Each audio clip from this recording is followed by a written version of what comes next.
2024. I'd like to welcome you to this year and say it's a wonderful year. It's a year of grace that the Lord has made. It's a year of prosperity that comes with forgiveness. It's a year of discovery. A year of rejuvenation. A year of restoration. That is what the Lord has put in my heart.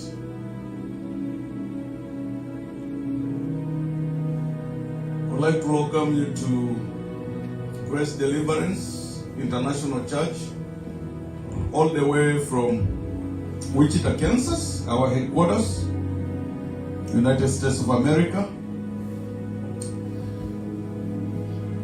I'm blessed to be back from a mission to serve the Lord. As you're aware, you should have not seen me for the last about 2 weeks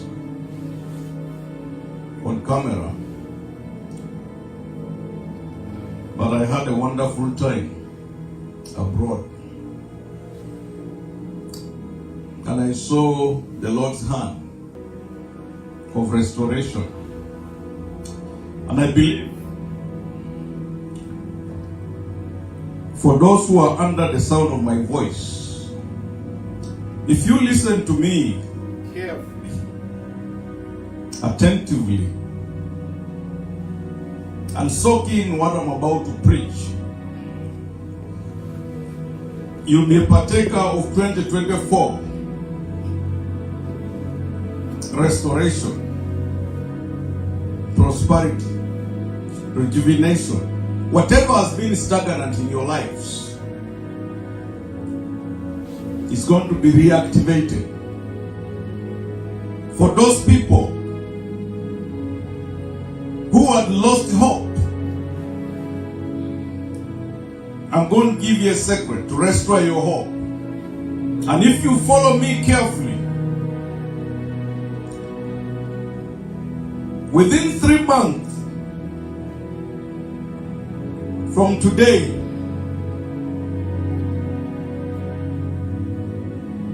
your lives will have gone back to its original place, where the Lord Jesus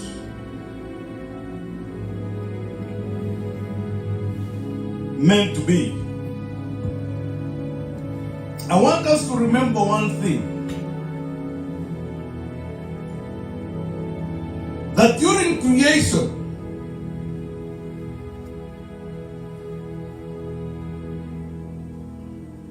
the Lord created man out of the dust. He molded us into beings, and He breathed His own life into the dust that brought us into being. No matter when He engraved you into your mother's womb,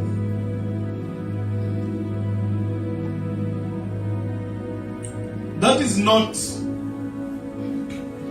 the main thing here that I want us to understand. The most important concept is for you to know that God revealed this secret to us in the book of Jeremiah. He told Jeremiah, Jeremiah, I knew you before I engraved you into your mother's womb. Meaning Jeremiah was created and he was stored somewhere with a purpose, with a direction, with a predestiny, with authority, with a power he was given.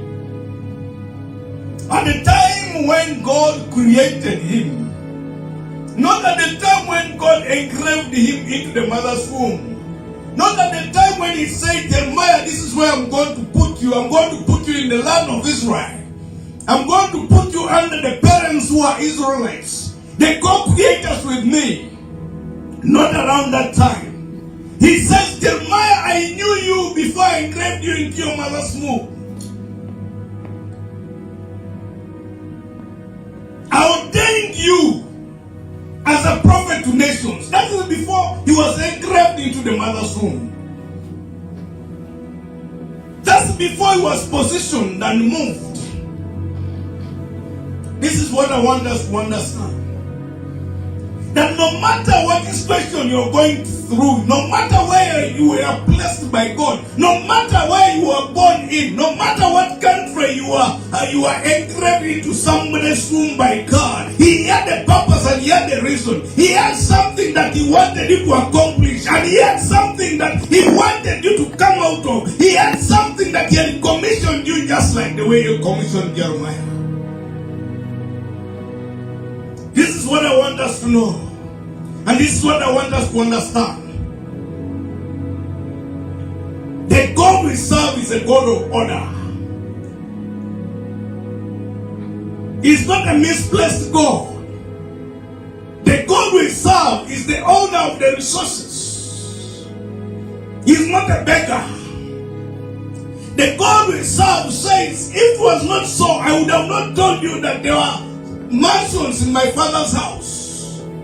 He's the owner and the possessor of all the mansions. He's the owner and the restorer of all situations. He descended from heaven and He came onto the earth, walked in the lands of Israel, just to restore we the human beings to His Father in heaven. Because He said, I have come to restore, I have not come to destroy. I have come so that those who are seeking life and life in His fullness shall be restored to my Father in heaven. When He appeared, He started with the prayer. When He left with the prayer. That's what I want us to understand. But what is the basis of restoration? Where does the restoration start? Where does it come? And how comes? Many have been restored, but many are still fidgeting around and are still loving problems.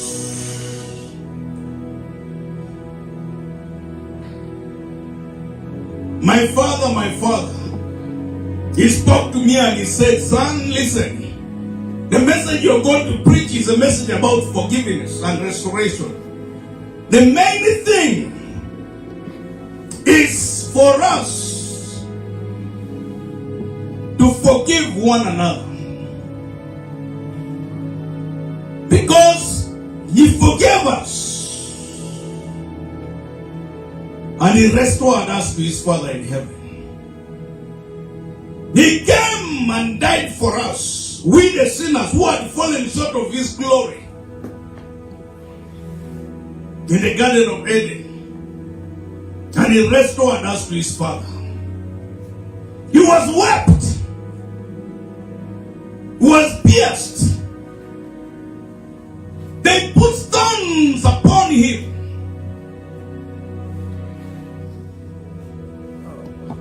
For our restoration.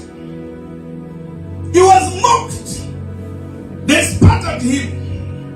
He was abused. He was rejected 3 times by Peter. The disciples scattered away when He was arrested. He endured up to the cross.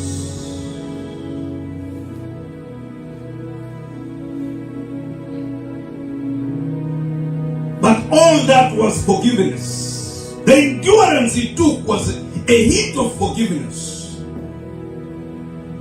So He's asking today, who are we not to forgive?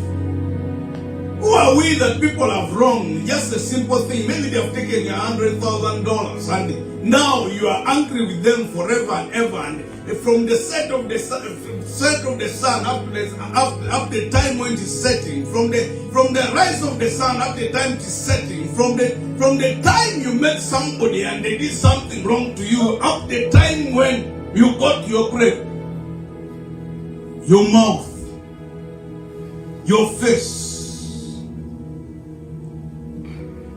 looks so angry. This only should be happening with those people who don't know Christ.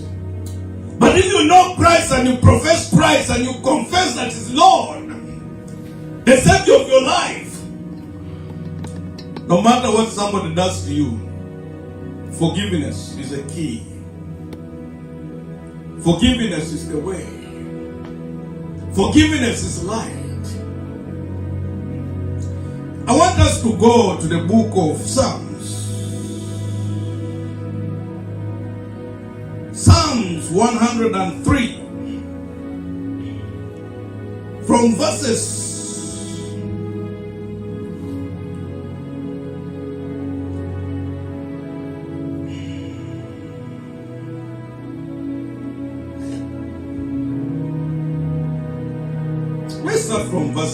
8. It says,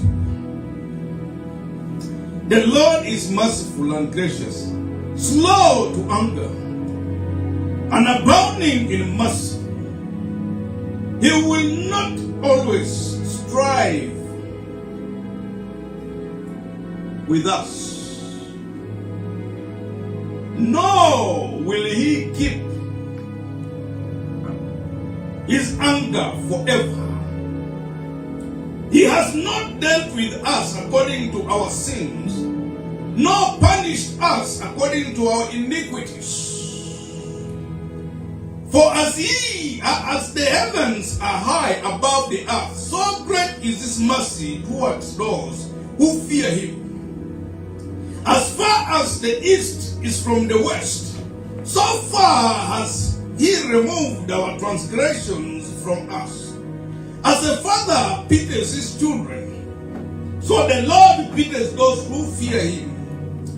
For He knows our frame. He remembers that we are dust. As for man, his days are like grass. As a flower of the field, so he flourishes. For the wind passes over it, and it is gone, and its place remembers it no more. But the mercy of the Lord is from everlasting to everlasting on those who fear Him, and His righteousness to children's children, to such as He keep His covenant, and to those who remember His covenant to do them. The Lord has established His throne in heaven, and His kingdom rules over all. Bless the Lord, you His angels, who excel in strength, who do His word, heeding the voice of His word. Bless the Lord, all you His hosts, you ministers of His, who do His pleasure. Bless the Lord, all His works, in all places of His dominion. The Lord does not keep any grudge against you, against your sins. Our sins, according to the book of Psalms 121, and according to the book of Psalms 51, according to the book of Psalms 91, it says our sin is before us. Although it is before us, the Lord is looking at us and asking, are you going to repent? Are you going to confess your sins? Are you going to let me keep away those iniquities and take them away from you and forgive you and remember them no more? How are you going to do that? By forgiveness. By His redemption. I want us to go to the book of Ephesians. Ephesians chapter 1, verses 7. Amen. He says, in Him we have redemption through His blood, the forgiveness of sin in accordance with the riches of God's grace, In him we have redemption.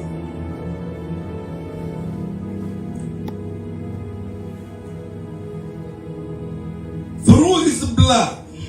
He redeemed us. He came, he died for us. Through his blood, he bought us back and put us on track. But he says he did it out of forgiveness of sins, according to the riches of God's grace. The Lord Jesus is seated on the throne of grace. His throne is in heaven. His footstool is on the earth. When he's seated there, he's monitoring and asking, are you really coming to repent? Are you really going to forgive? Are you going to be persistent? Are you going to be consistent?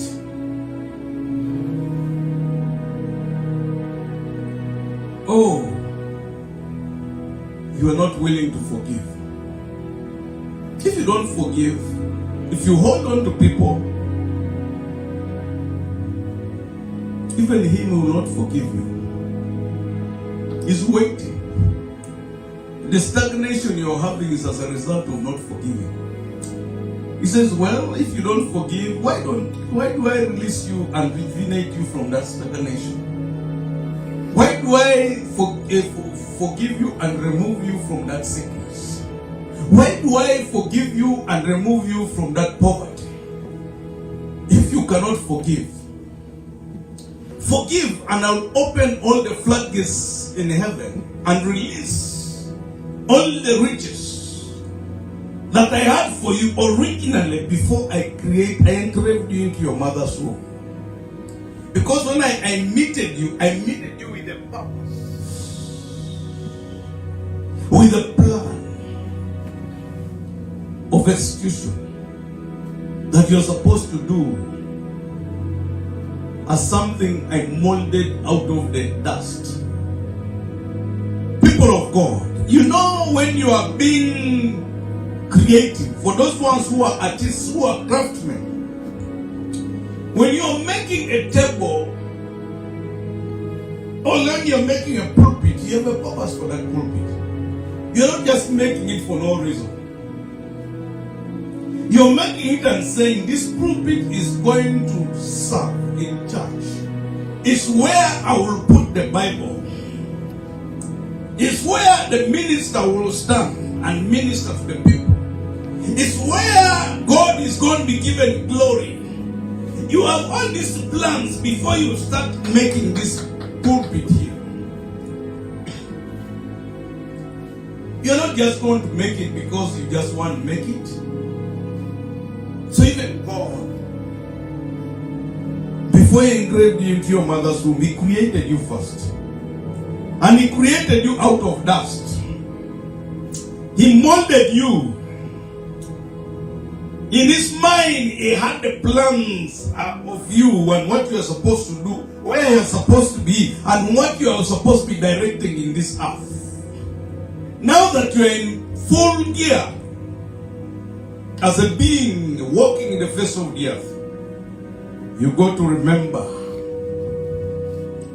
You got to remember forgiveness. It's very, very important. And very, very, very crucial in everything that we do. I want us to go to the book of John, 1 John, chapter 1, verses 9. It says, if we confess our sins, he is faithful and just and will forgive us our sins and purify us from all unrighteousness. If we confess our sins, he is faithful and just. Just confess and say, Lord, I forgive. I confess of what I've done that is not right before your eyes. And I ask you to forgive me for the salvation of my soul.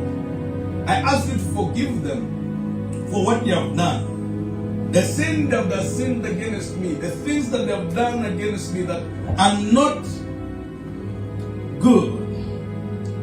Forgive them. As you forgive me too. Because Jesus, if you only can be just, then what they have done to me, you take care of it. It's none of my business. Somebody has ripped you off and taken your money, forgive them. Hand it over to the Lord. Tell them it's okay. It seems you wanted it much. God bless you. God multiply you. And should be from the bottom of your heart and should be genuine. Don't say things and just say for the sake of it and then go back and grumble. You've not forgiven. Your life is in danger if you do that. You've completely not done anything. I want us to go to the book of Daniel. Book of Daniel, chapter 9. Daniel chapter 9, verses 9. Daniel chapter 9, verses 9. You can say Daniel 9:9. That's what I'm looking for. Say amen when you are there. Say amen when you are there. Hallelujah. The Lord our God is merciful and forgiving, even though we have rebelled against Him. The Lord our God is merciful and forgiving, even though we have rebelled against Him. Listen, rebelling against God, He will forgive you. But remember, everything you do, there's a consequence. Even if He forgives you, sometimes the consequences might not be good for you. Those consequences are not worthwhile. Confess your sins is merciful. Forgive and you are forgiven. Don't push things so far. Because the more you push things so far, the trouble continues. His mercies are forever and ever. Isaiah chapter 1. Isaiah chapter 1, verses 18. Come now and let us reason together, says the Lord.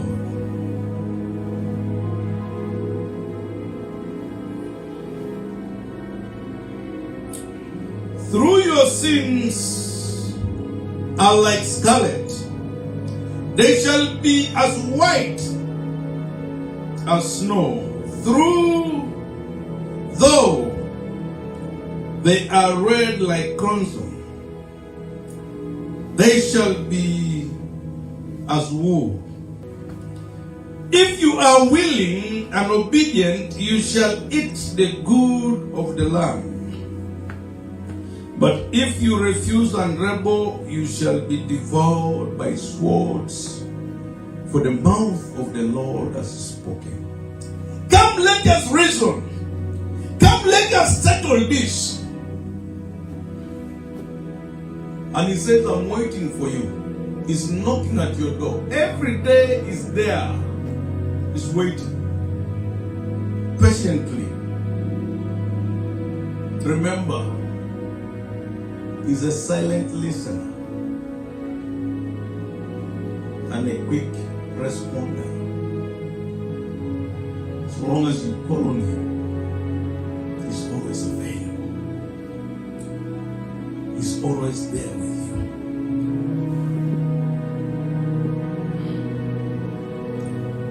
Isaiah 43. Let's go to Isaiah 43. Isaiah 43. verses 25 in specific. Even I am he who blots out your transgressions for my own sake, and I will not remember your sins. Let me read the NIV. I am he who blots out your transgressions for my own sake, and remembers your sins no more. No more. But there's a condition of him blotting out your sins. It is all about you forgiving, and he will forgive you. It's all about you confessing, and he will receive, and he will be merciful. It's all about you accepting what you've done wrong, and he will remember you and forgive you and take care of you.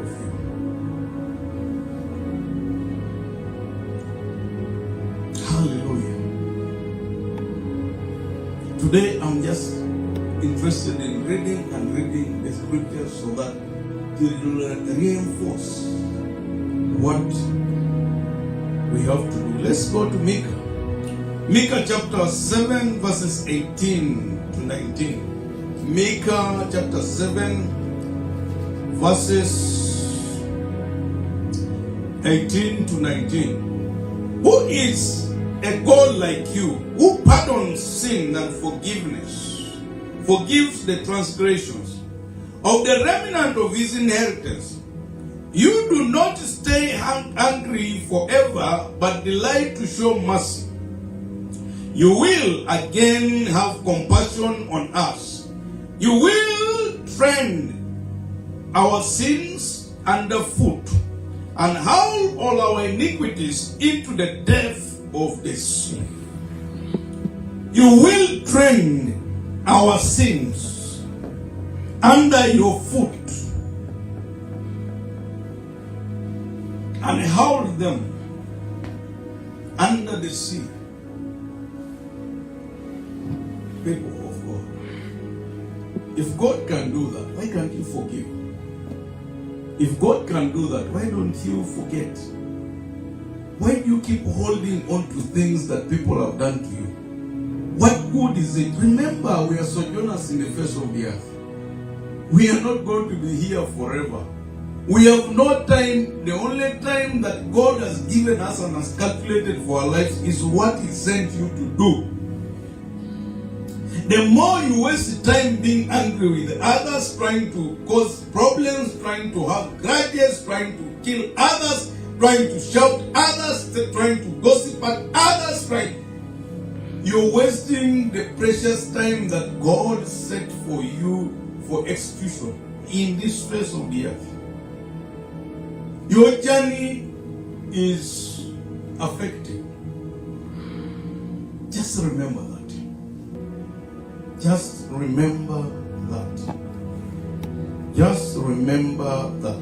Let's go to the book of Hebrews chapter 10. Hebrews chapter 10. Hebrews chapter 10 and verses 17. Then he adds, their sins and their lawless deeds I will remember no more. Their sins and their lawless acts I remember no more. If you only seek out for forgiveness and understanding. Jeremiah, my favorite book. Jeremiah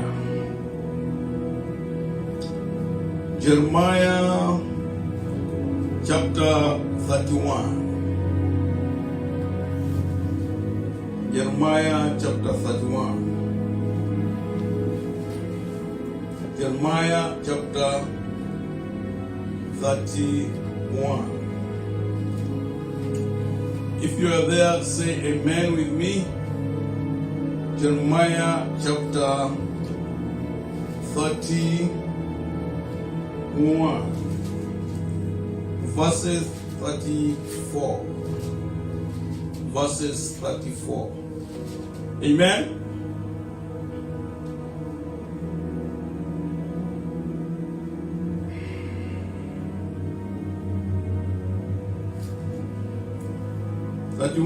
Verses 34.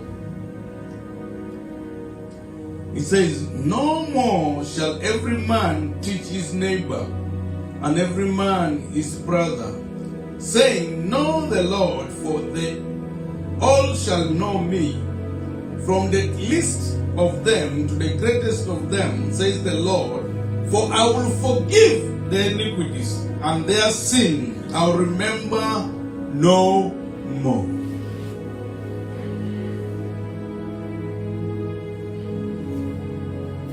What else are you looking for? I want to repeat that for us to understand it better. No more shall every man teach his neighbor, and every man his brother, saying, Know the Lord, for they all shall know me, from the least of them to the greatest of them, says the Lord. For I will forgive their iniquities, and their sins I will remember them no more. No more. This is very, very important. All of us will get to a point when we will know the Lord, we will know Jesus Christ. At the mention of his name, every tongue shall confess his Lord, and every knee shall bow in adoration. Every knee shall bow in adoration.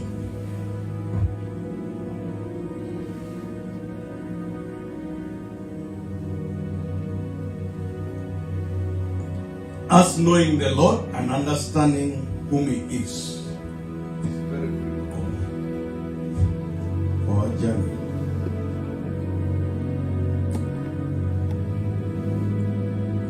Luke chapter 23.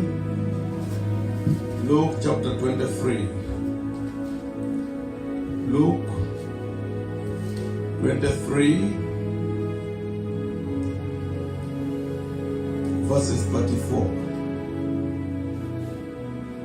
Going downwards. Then Jesus said, Father, forgive them, for they do not know what they do. And this is the time when they divided his garment and cast lots. But he said, Forgive them, for they do not know what to do.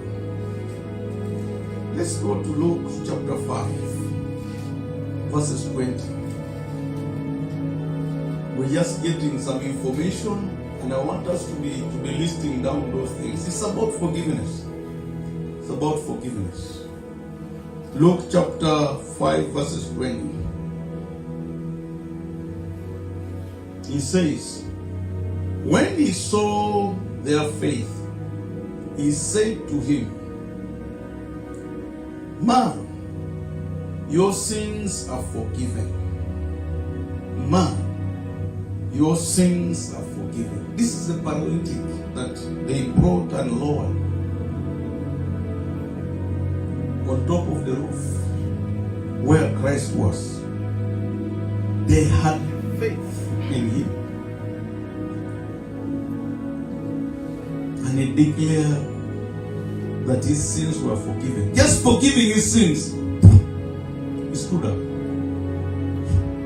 He walked, took his mat, and went to the priest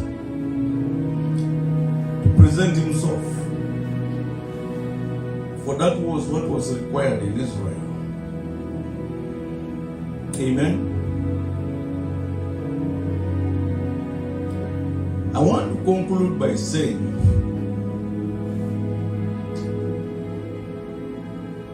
I think I'm going to the book of Matthew.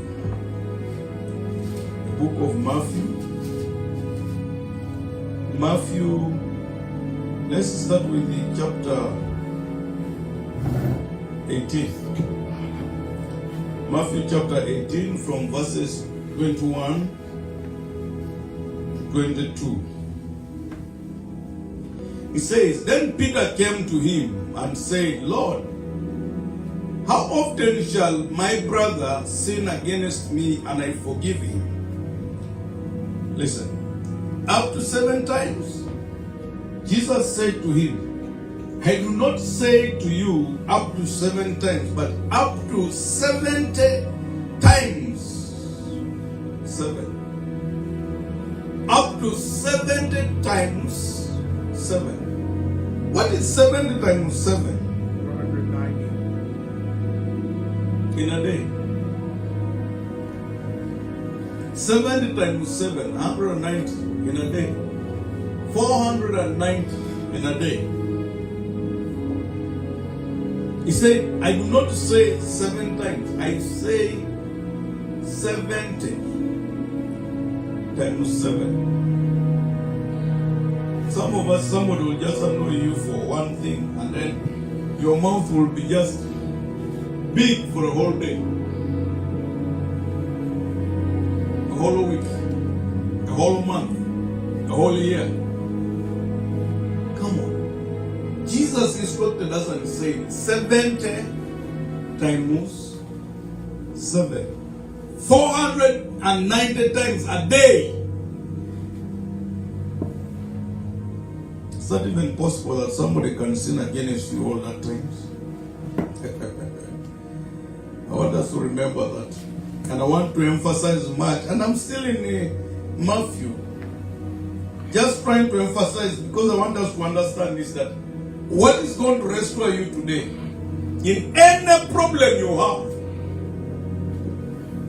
just start confessing and forgive. Ask God, remember me. Our Father who art in heaven, hallowed be thy name, thy kingdom come.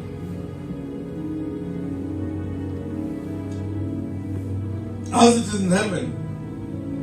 Give us this day our daily bread and forgive our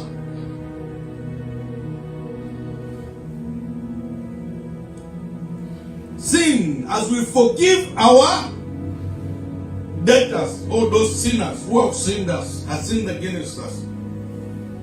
As we forgive them in a day 490 times, not just once in a day. Those people who are holding grudges, please release. Don't hold the people like you're holding a goat going to graze. You're holding a cow. You'll be dragged wherever they are going. Their stagnation will be your stagnation. Their sickness will be your sickness. Their problems will be your problems. If you hold them, you're the one who created the problems. I usually ask people, if I point you with one finger, how many fingers are pointing me? 3. So what I've done is 3 times wrong to you than once you've done to me.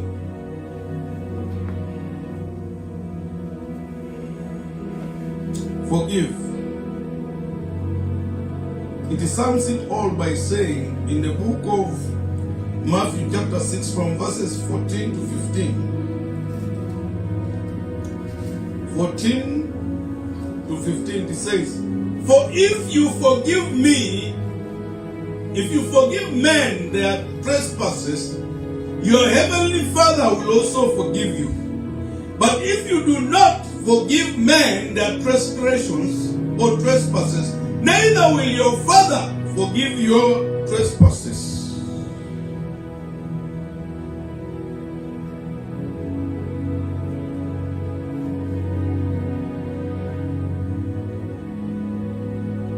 Forgiveness.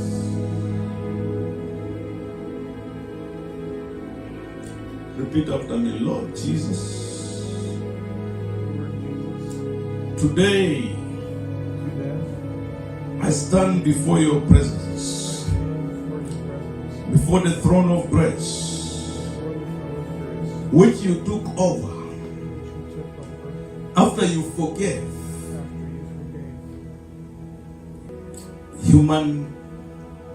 mankind. Today, as you forgive, I forgive. I release every individual who has wronged me in any way. In my lifetime, I forgive them. Father, anybody that I've wronged during my entire life, I ask for forgiveness. For salvation of my soul. Restore me. 2024 is a restoration year.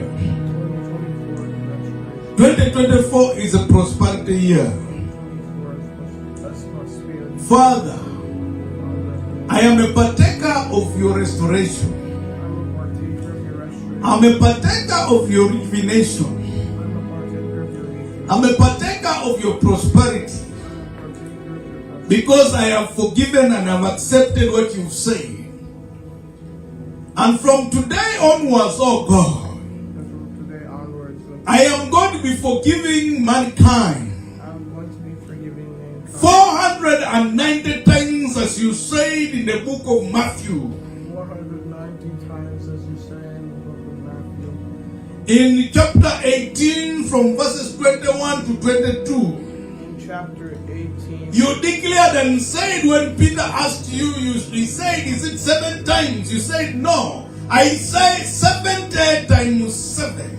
As Peter said, you say I follow that, and oh God. And I say, God, secure me. God, protect me. God, direct my footsteps. According to the book of Psalms, where you said, O King of Kings, that you are a lamp to my foot and a light to my path. Let it be so. From today henceforth, as I walk in this face of the earth, restore my purpose for what you had created me for. Put me back on track. Put me back on where you said I have to be. Lord, because I acknowledge you as Lord and Savior of my life. Amen. God bless you in Jesus' mighty name.